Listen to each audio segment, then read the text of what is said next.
Ever wondered how much energy your building's windows could be wasting? Single-glazed clear windows might look harmless, but they are quietly driving up your energy bills, allowing precious heat to escape in winter and unwanted heat to penetrate during summer. Recently, we upgraded an old mall building in Italy from single glazing to high-performance double-glazed windows featuring low-heat coating and argon gas filling. This significantly boosted thermal insulation and effectively reduced heat transfer. The results? Heating energy consumption dropped by an impressive 35%.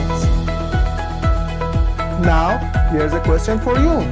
Do you think this upgrade would increase or decrease the cooling energy required, and why?